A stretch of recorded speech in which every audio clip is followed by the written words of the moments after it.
what you think's impossible, they did 10 times that. So anything's possible if you're willing to take that chance and be uncomfortable and let it happen. Hey, it's Rocky. Welcome to Richer Soul. Today's guest is Adam Broussard, who is a doctor focused on being a great dad.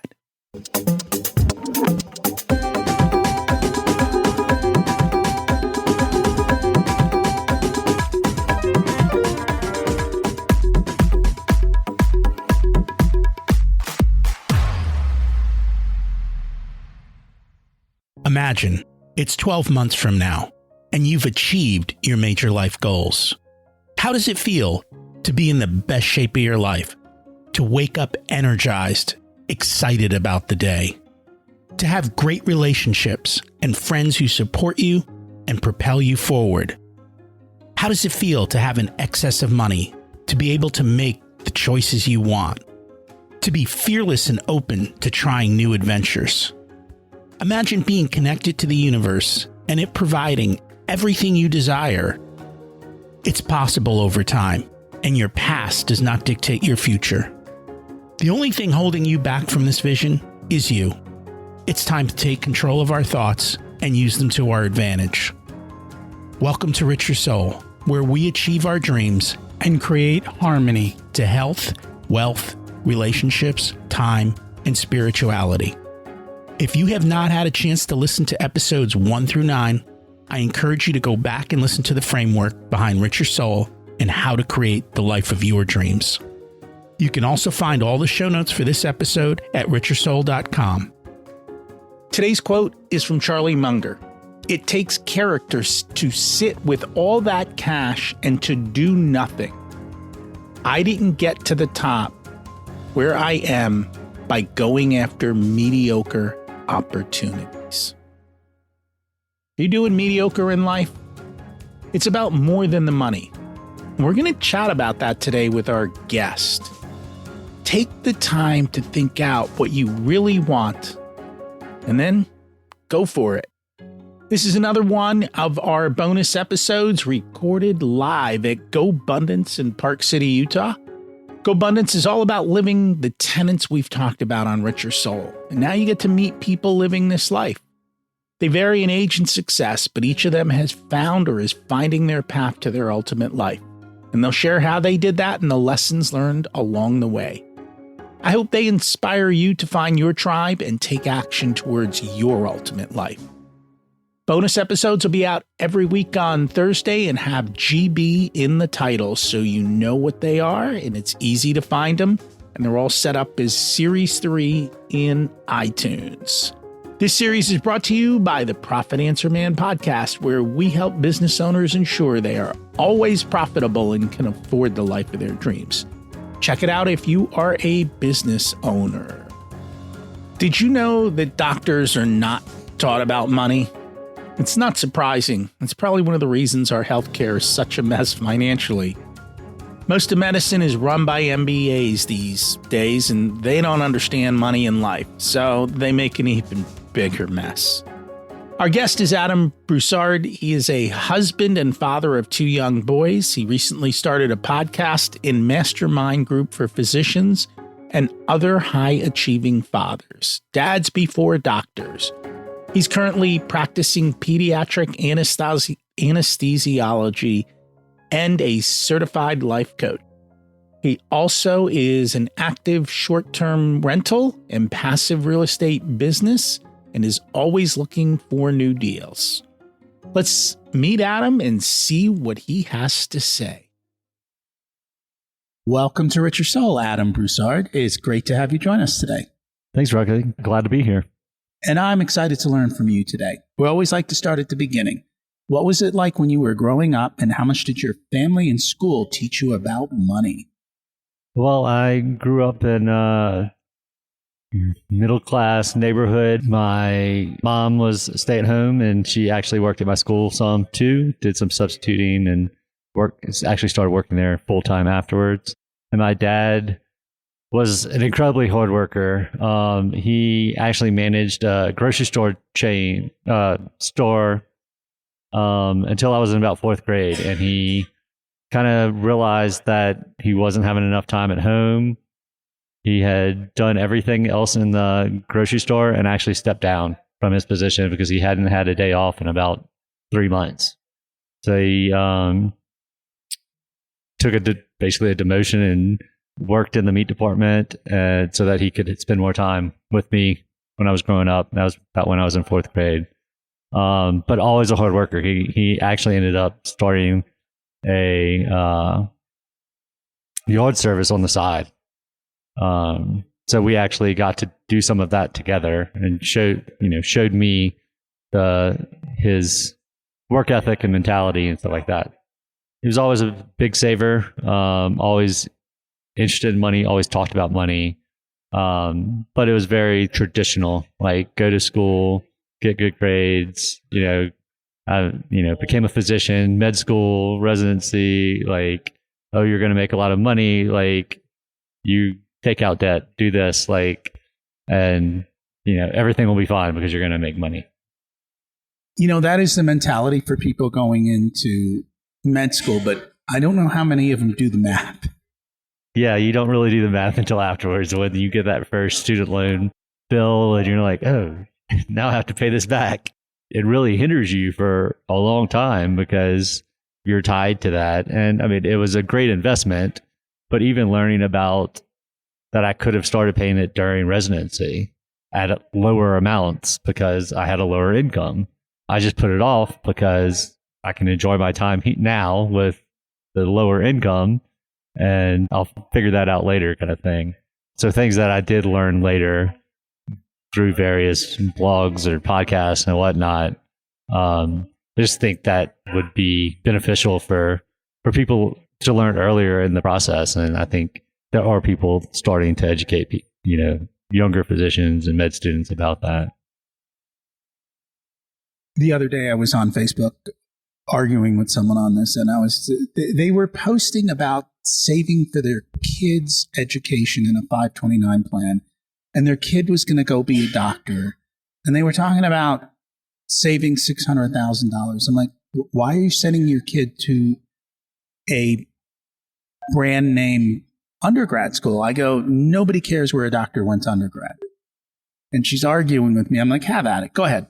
Waste all your money on that. Like, biology's biology and nobody cares. Exactly. And I was actually a philosophy major at I went to LSU public, college, and actually got paid to go to college, like due to the Louisiana has a top scholarship program. So if you had a certain GPA, you actually got a stipend in addition to your tuition paid. And then I had scholarships in addition to that. So that was a great benefit then because all of the only loans I took out were med school. So I was significantly less overall debt than a lot of my classmates, but I had classmates that went to Ivy League schools that went all over the place. And I mean, I came out with no debt from undergrad and I have the same med school degree as they do.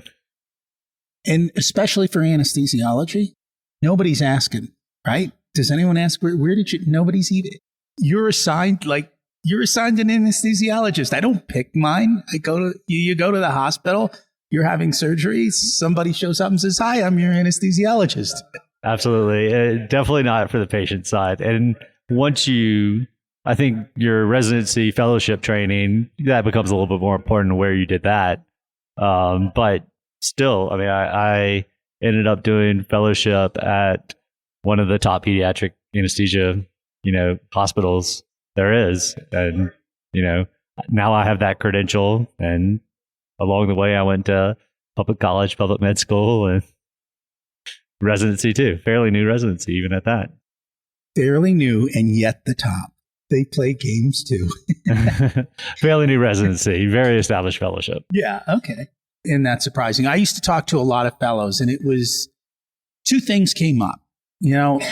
Every so often there was the one that regretted the choice they made. And it wasn't until they were into their fellowship that they realized that they were put on a track to be a doctor because of family and it wasn't what they wanted to do. And the second conversation we would have with fellows is, hey, If you can spend the first 3 years out of fellowship living like a fellow plus 50 grand or a fellow plus 100 grand, which means you're still spending double, maybe triple what you were making in fellowship, you will put yourself on such a solid foundation to the future financials, you'll never have to worry. But if you go out from your fellowship and sign the lease for the BMW 7 Series in the big house in a place you've never been before with partners that you've never really spent enough time meeting, you're going to doom your future. So do things in the right order and you will have a wonderful life. Absolutely. And that's what I tried to live coming out of fellowship. We ended up, my first job was in Oklahoma City, so fairly low cost of living center. We rented an apartment. We're there for about 6 months before we even started looking at a house. Comparatively, very low cost house. But I mean, we had a wonderful neighborhood, huge house, pool, like great place, and sold really quickly when we moved and made money in 2 years. So, and that's the thing, right? You were only there for 3 years, and that's what people don't realize in the beginning.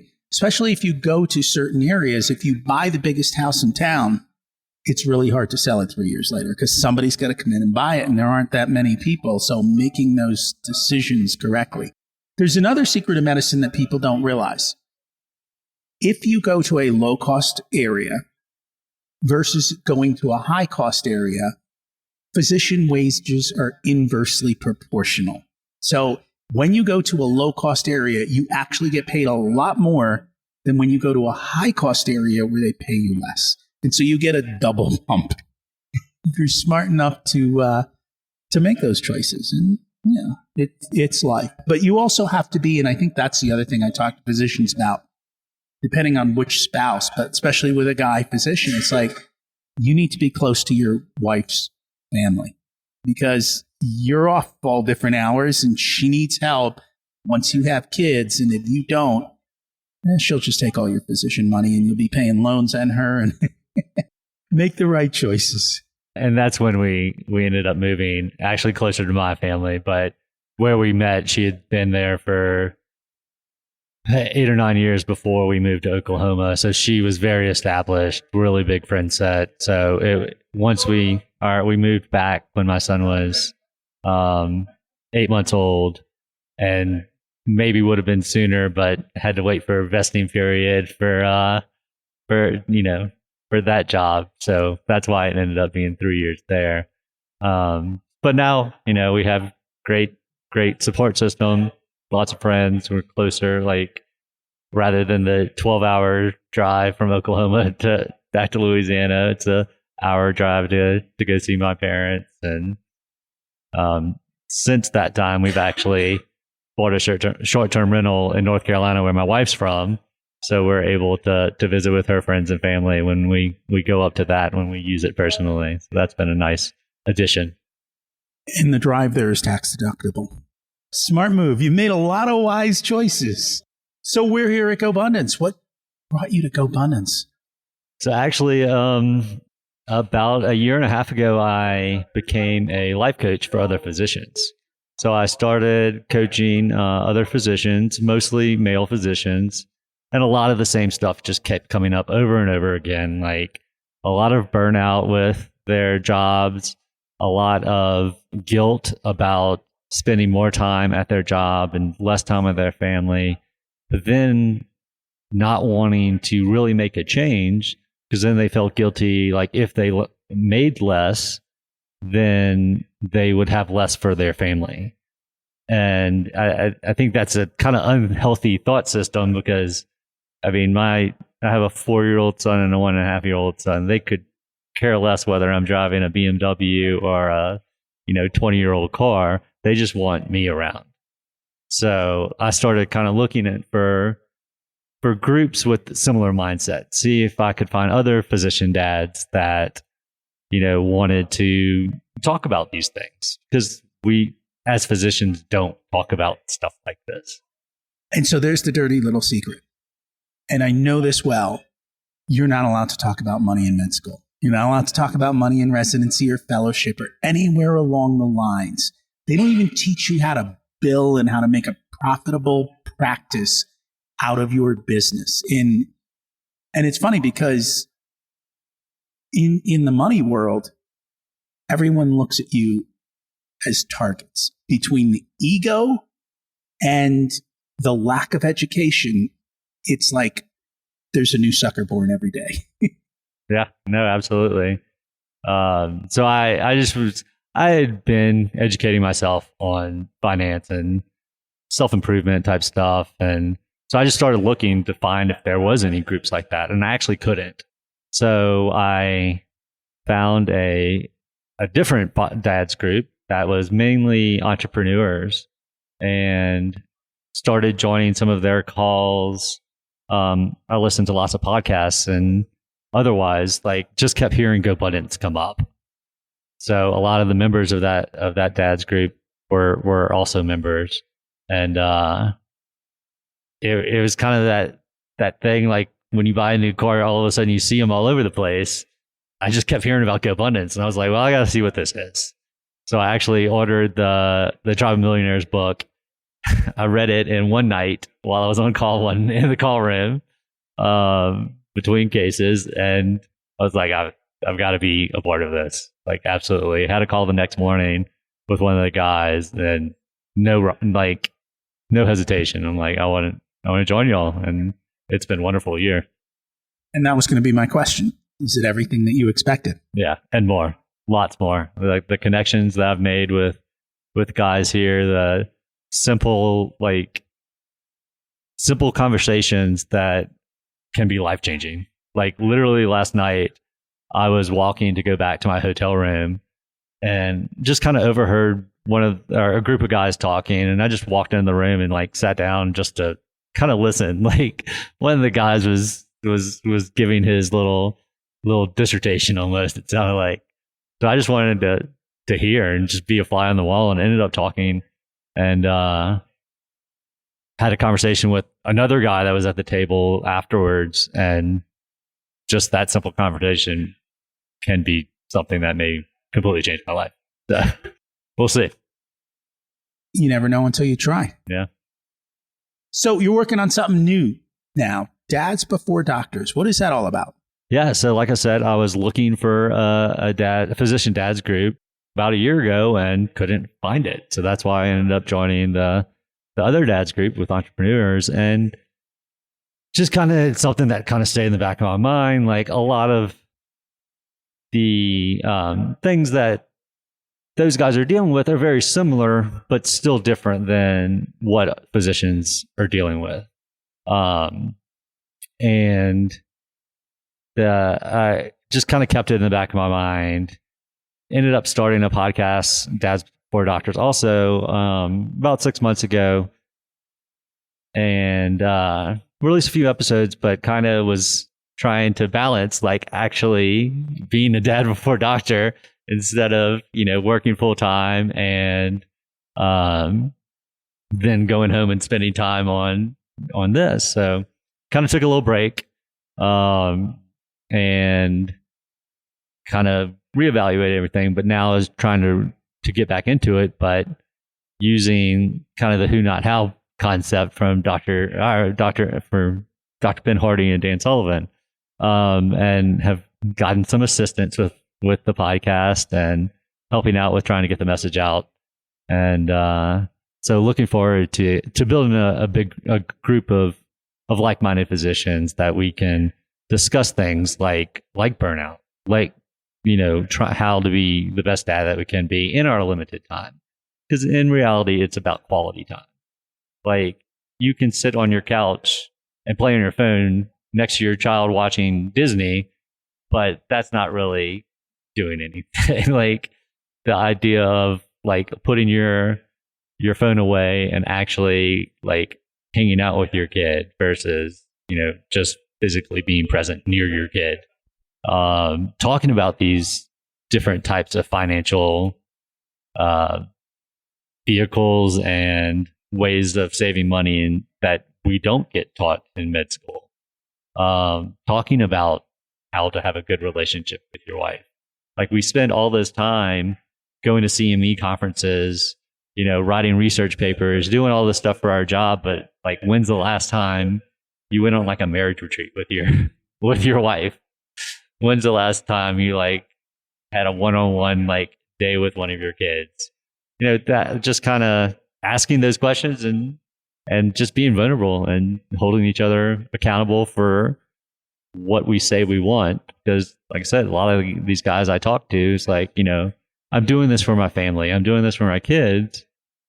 But in reality, like they're not around their kids. Like they're a lot of physicians have gotten into this whole financial independence, retire or early thing. So they're grinding so hard so that they can get to some number so that then they can leave medicine, and who knows if their wife's going to be around. Like, who knows if their kids are going to like them by that point that they reach this magical number.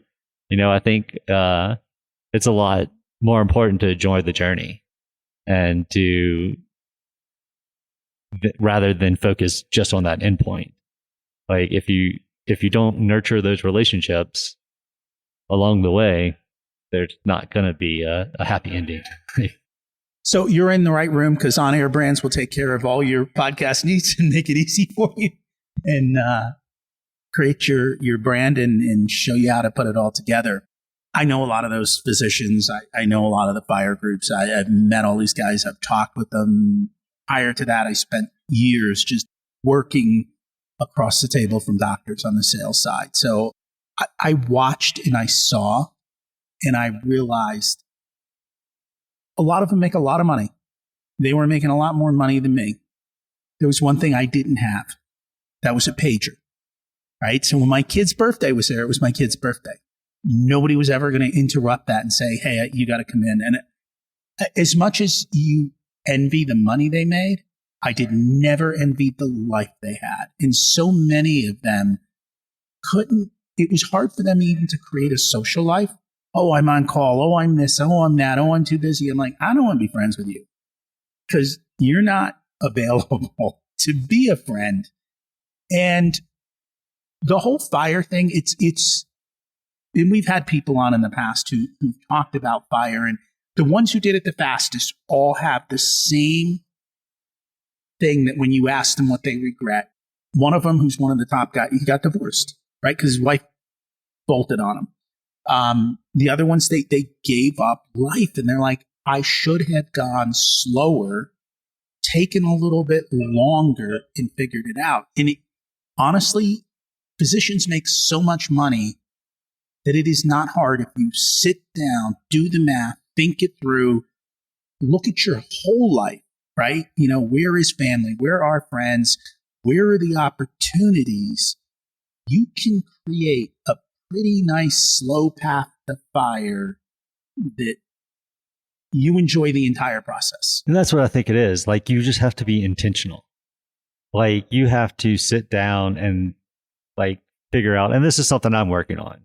Like, I don't want to claim to be any guru on this or anything like that, but like, that's why I want to create this group, is to go along this journey together.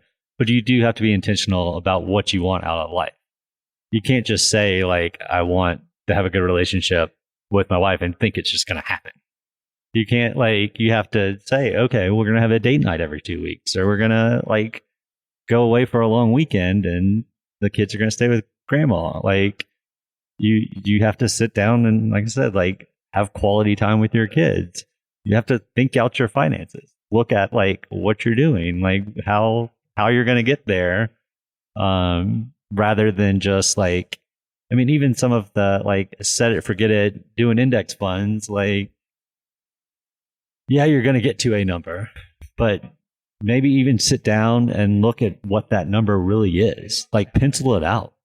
Like, because a lot of people are just think about, oh, I need 4x or 25x of whatever I'm spending, but what do you want to spend at that point in time? Like, do you want to spend a month in Italy or whatever? Like, do you want to, have whatever type of car at that point in time? Just like pencil it down and be like, okay, I need that much for this much for that. Like, you want to send your kids to private school, like, and it might not be as much as you think it is. Because once you're not working, then you change a lot of numbers too. You're not paying for disability insurance. You're not paying malpractice insurance. You're not keeping up with your CME and, you know, your license and all that kind of stuff. Like, but then you have time for other stuff too. So maybe you're making, you know, $50,000 like teaching anatomy every once in a while or something, like, or just something different. Like, you can still work doing something you like or passion, making some money, and maybe you need less, you know, in retirement, early retirement. There's two professions that really struggle with this. It's doctors and attorneys, and it comes down to societal pressure. You're a doctor, you're an attorney, you need to drive a Beamer or a Benz or whatever it is. You need to live in a fancy house. You need to do these things. It's like, no, you don't. And I think it's guilt too, because people, both from internal and external, they're like, oh, you trained for X number of years to become a doctor, or you took these student loans out, like, you owe society to, like, heal the world or whatever, or like that, you know, sunken cost fallacy that, you know, I spent hundreds of thousands of dollars to become a doctor, and now, like, I'm going to throw that away. But it's not. Like, if it's what's going to make you happy and not, like, hate your life, hate your job, get divorced, like, it's worth it. If I were a young doctor with kids, I would locum. Like, I literally would say, hey, where do you want to live for the next 4 months? Oh, look, it's winter. Everyone's going to Orlando, right? Let's go locum in Orlando. They'll put us up in a house. They'll pay me. And on the weekends, we'll go spend our time at Disneyland. And then I'm going to take 4 months off after that, because I will have made in 4 months what I would have made in the entire year, probably. And we're going to go have fun in some foreign country. And maybe you give back and you donate your medical services to people who could never afford them. Your kids get to see the world. Someone else is paying for it. Your cost of living is... Absolutely. That's a, you know, great option too. Like, just sit down and think about it. Because you don't have to do it the way you're doing it. There's other options. There's a million options if you think them out. And I think that's the biggest problem. People feel stuck. They're like, that's not possible. Actually, it's very possible. And you have a ton of freedom. And then there's the other half, which, are you in a private practice or a system? In a system. Yeah. So this is what nobody's talking about, right? I will tell you that Obamacare had and I don't know that it was even Obamacare, but there has been a dramatic shift in healthcare itself, where it used to be your family doctor or a private practice physician with a bunch of other physicians, and they would be running their business. Today, across most of the country, and it varies by the part of the country, they all got bought out by systems, and now they work for these companies. And it is literally like Walmart medicine. Like, they are factories run by MBAs, and I have an MBA, and I understand it's just a horrific way to, and this is why medicine costs so much, is because you have these horrible systems that have been created that really aren't about you, the patient. And I don't think the average person is aware of what's going on in your side of the world and the pressures and the changes and what's kind of happened in medicine. You mentioned, like, you know, a lot of people think it's impossible to change or do anything like that. But then you walk into a room like this, or what I'm liking to build, you know, with Dads with Doctors, like, you're able to talk to other people that have been there, that have done it. Like, some of the conversations and speakers here, like, what you think's impossible, they did 10 times that. So anything's possible if you're willing to take that chance and be uncomfortable and let it happen. That it is. Anything surprising coming out of this group is you're having conversations with other people. Have there been any ahas? So kind of that, like, you have no idea what's possible until, I mean, it helps to see some of these guys that are a step above. And it's not like jealousy of it. And they want to pull you up. And one of the guys said something about like the barrel of monkeys. Like someone's pulling you up and you're reaching down and pulling someone else up too. Because someone's always a step ahead of you and a step behind you. And that's what this group has really been about. How authentic and how vulnerable and like open, everyone in this room is. And the conversations we have with people you met 10 minutes before are some of the deepest conversations that, you've had in your life ever. So I'm guessing this doesn't happen at work. Not really. Quite the opposite. I think most of my colleagues think I'm going to jail because I got a tax refund last year. So. That's kind of funny. But it's also about dads before doctors. And I think this is the area, and it's dads before everything, right? Dads before entrepreneurs, dads before, and the same thing for moms before. In the past, I think it was different. 40, 50 years ago, one parent stayed home. Today, it's a lot more two parents. But at the end of the day, your kids want love. They want attention. They want respect. And it's spending that time with them. They don't care what kind of car you pick them up with and all of that. And I think when you really think about like the happy times in your life and parts you're most grateful for, it's things that don't cost any money. Like it's like going to the park with your kids and playing, at the playground, or like, going on, like we took my son to the aquarium the other day for his birthday, and like he loved it. We got him a cake that had sprinkles in it, and that was like the best thing that's ever happened in his life. Sprinkles. Like just these small things. Like you don't have to have all this extravagant like stuff. So a lot of that comes back to a couple things. One, depending on how we go back to the first question I asked you, depending on how you grew up, you might be lacking something in your past that now you want your kid to have this, but they don't value it, right? That's your emotion that you've attached to something that may or may not be. And then I think listening too often, I see with parents, they think they know what their kids want, but they never actually listen. Yeah, no, absolutely. And they never hear what the kid says and what's important to them, and kind of gets that.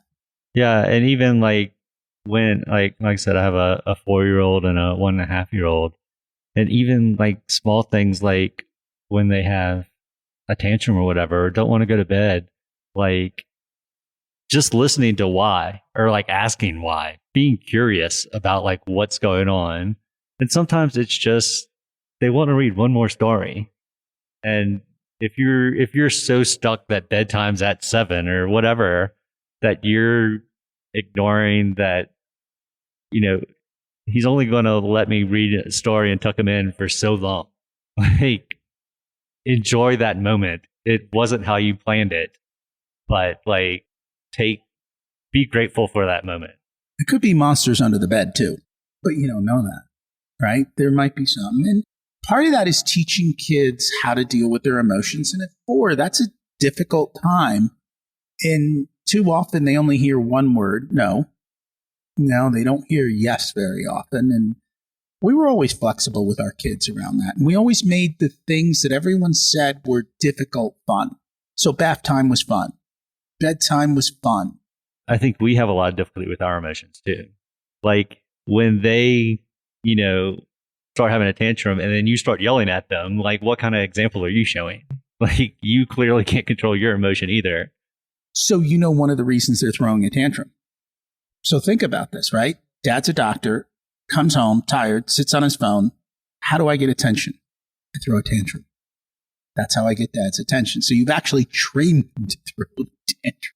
It's really understanding the psychology of the kid, what's going on. And this is a whole deep subject that now that my kids are older, I forget half the stuff that we did back then too. And it's not something that we talk about. No. Like you said, it's not a conversation you have at work with other dad's at work.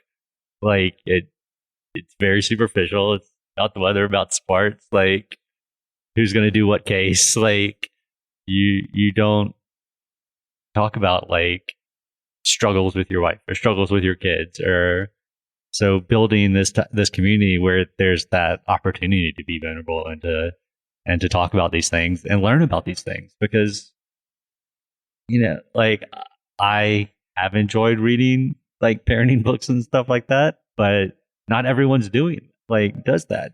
So if there's someone in this like group that has done that and that can share, whether it's just a recommendation for a book or what they've learned in the book or whatever, like maybe, I know something about parenting and something about, marriage, or something about finance, or that can benefit the group as a whole. And that just building that community that everyone can get better together and get closer to that ideal life that we want and are looking for. And I remember when my kids were young, I was constantly looking for this and I couldn't find it. I mean, back then the internet wasn't what it is today. My kids didn't even have iPhones because they hadn't been invented yet till they were a little bit older, which is good. And we kept them off the electronics and were much more focused on other things. But it's good now to see that there are a lot more opportunities for those people who are looking for that. And that was kind of a big eye-opener to me. I just assumed that people were going to be parents, that they actually cared about raising their kids and spent time and effort on it. And looking back now and seeing it, I realized, 80, 90% of parents are just winging it without a plan and not even a clue of thinking, hey, I should have a plan for how to deal with these things and have these types of conversations and figure it out. They, more often than not, they're handing their kid off to a school or to a nanny and saying, you deal with it. I don't want to, which is a shame. Yeah. And I mean, it doesn't just affect your kids. I mean, it's going to affect the other kids, how they react to kids in their class, like whether they're hitting and kicking and, whatever else, like how they behave with other people, how they're going to eventually raise their kids, like, or just you being that role model for your friends, how they're, interacting with their kids, or, occasionally you will get someone that, is vulnerable and like, oh, how are your kids, acting so well behaved or something like that. Like you have to show that you're actually putting that work into it, because sometimes they'll just say, oh, like you just have an easy kid. And that's not true. No, there's a lot of work and effort, and there's a lot of thought that went into it. So I know when our kids were young, most people would put the kids in the basement at 3, 4, 5. I'm like, seriously? We actually did the opposite. We took our family room when our kids were probably about 1. We took our family room to the basement, and we turned our family room into truly a family room, right? So the adults' family room was the basement. Upstairs was the kids' family room. And we would stay with the kids. We wouldn't, when people came over, we all hung out in the same room. We didn't shuffle them off somewhere and close the door. Like, hey, we're all going to hang out together and we're going to watch how you behave as 3-year-olds and kind of teach you what the right way to behave is as a 3-year-old, not put you into, what is that, Animal Farm or whatever that book is, right? But that takes time and effort and attention. Yeah, exactly. And what's happening at 3 and 4 is what is going to be the basis of the rest of their life. Like what you teach them then is how they're going to end up, much later in life. So I was just listening to a video this morning, and they basically said there's an old saying. They said it was Jesuits. I've always heard it from Chinese. Show me the boy of 7 and I will show you the man. And it has a lot to do with the phases of how we learn and in the phases of how kids grow. So 0 to 6, these kids are in a brain state where they're learning everything. You'll notice that your kid learned how to get dressed, how to speak English, how to ride a bike, and they never had a book or a teacher, right? It's just the phase. And if you create that phase correctly and you do the proper programming, because as an adult, 95% of our time, is in the subconscious, right? Only a small percentage are we actively involved. And by the way, that goes for your doctor too. Like when you walk in and go, high blood pressure, it goes check, check, check, click, goodbye. If you spend the time doing the programming right from 0 to 6 and then building on it those next 6 years, you will have teenagers that are fun to be around. And I think another big thing is developing the growth mindset in your kids too. Because if you're telling them, oh, you're clumsy, or oh, you're dumb, or oh, you're whatever, like they all learned to walk. They fell down, they failed, they got back up, and they did it. So that is innate in this child. And then along the way, we're pushing them back down. And so have you read Carol Dweck's book, Mindset? yes. So hers is actually the opposite. Oh, you're so smart. And then that causes the kid to think they're so smart that they don't want to fail and not be smart and not lose your love. And so you can't be on the negative side. You can't be on the positive side, like the wrong positive side. It's like, hey, you worked hard, and because you worked hard, you succeeded at that. And I remember those conversations when my kids were young. They're like, this is hard, I can't do it. I go, yeah, I know. It's like riding the bicycle. Remember when that was hard and you couldn't do it? Yeah, and then you learn, correct? So that's what we're doing here. It's the same process. With kids, and when I say kids, I'm talking teenagers too, because I coached soccer for years. It amazed me that at 16, they still could not connect the dots. Like I literally had to show this goes to this, goes to this. Oh, you really have to put a lot of effort into this. I think even like between the way you're praising your kids, the way whether you're either verbally or with physical items because you're at work and you're buying them a brand new BMW when they're 16 or whatever, like it's a concern for me that my two boys are going to grow up very privileged, like, and how to teach them to not be that pain in the butt. Like, we have a simple saying in our house. Kids, your parents are rich. You're poor. Yeah, exactly. So, and you definitely have grown up knowing people that son of a doctor or whatever that showed up with the brand new Beamer and then wrecked it the next week and got a new one and are just entitled. And I mean, especially, is I think a big concern with a lot of guys in this room, and I think a lot of physicians, like, of how to teach your kids about that along the way. So we had a very simple process, and it's basically this. Once they turned about 5, we handed them money. Said, here's your money. And then we said, we're out. So you go to Target, I want candy. You got money, buy it. You would be shocked at how quickly a 5-year-old would go, I'm not spending my money. You're not spending your money, Dad? No. Guess there's no candy today. And there's no argument. Yeah, I actually had a conversation on my podcast a couple weeks ago with Dan Cheeks, who's another Go Abundance member that just wrote a book for teenagers, First to a Million. And he was talking about, like, once they got to, 14 or 15, like, you give them what their expenses are. Like, they pay their tuition, they pay their insurance, whatever. You give them the money, but they have to budget it and make sure that they're not running out. I think that's a great idea. It is. And you can't start at 14. That's why I say you start at 5 and you can continue to add on. Here's your clothing budget. And more importantly, here's a way you can earn more money. And so it's that balance of learn to earn more, learn to do the things. But at that same point, imagine sitting down with your kid and going, hey, here's $30,000 for a private school. Do you want to do this? Do you want to try public? Do you want to do something different? They will dramatically, first of all, no one's having the conversation, right? Kid, you're going to this school. But wait a minute. Do I get a say in this? No.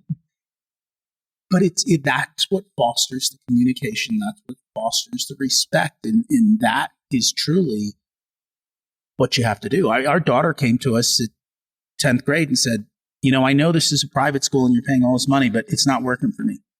And we together explored a whole bunch of options for her. And eventually she found an option that worked for her. And that's amazing that she felt comfortable coming to you like that. So, I mean, that's clearly... That's not amazing. That was because we started it too. Exactly. That's just... Yeah. I mean, that's just the way life was. You were allowed to have these conversations. You're allowed to do things. You're allowed to fail. You're allowed to try. You're allowed to, but it doesn't happen at 16. It happens at 4. It happens at 6. It happens at 8.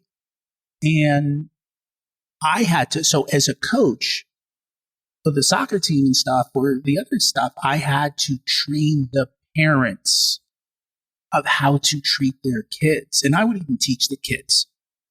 You know, the game's over, we come back, and I'm like, okay. And these are kids who are like 8, 9, 10, you know. And we would teach, I didn't teach soccer. I taught life on the soccer field. Say, okay, now go to your parents, tell them you love them, tell them thank you for bringing me here, and then smile and ask for ice cream. You'll probably get it, right? So it teaches the kid how to negotiate. And we're just building all those skills. And we teach the parents, like, hey, my job is to coach. Your job is to say, hey, I love to watch you. Yeah. That's it. And I mean, even that, like being at your kid's soccer game, once again, on the phone, you're physically there, but when they look up, they just scored the game-winning shot and you're looking at your phone. Like, it's pointless. Like, and so the only reason I coached was because I have a busy schedule. Guess who gets to pick practices, right? And where they are. There can be, so when you have a busy schedule, I got to sit there anyway. Yeah. I might as well, you know, be involved and take the time and do it. And it makes it a lot easier. And I don't know anything about playing soccer. So don't think like you have to know what you're doing. You just, who, not how, right? I just find it that, hey, you know how to play soccer? All right, you teach them skills and I'll take care of the mindset and put the right people in the right places and make it all happen. It's amazing how much easier and how much more effective that is. It is. You just have to be intentional. Is there anything we should have talked about today that we haven't had a chance to? No, I really appreciate it, Rocky. And, you know, if anyone wants to connect more about the Dads for Doctors, my email is adam@dadsfordoctors.com. We're on Facebook, Instagram, website's the same, dadsfordoctors.com. And we will put that in the show notes, make it everyone easy to find you. Thank you so much for joining us today. Appreciate it. Really enjoyed it, Rocky. If you follow the right steps in life and building wealth, you can have success. So too often people just rush it. And I've seen that a lot with doctors, especially when they first get started. They run out and buy everything that they haven't had in years. And while they do make high incomes, they don't end up with as much wealth as they should. Because unfortunately, they've never taught about the principles we talk about here. I spent years in this arena and I've seen it up close. We mentioned the FIRE movement today. We have chatted about that in the past.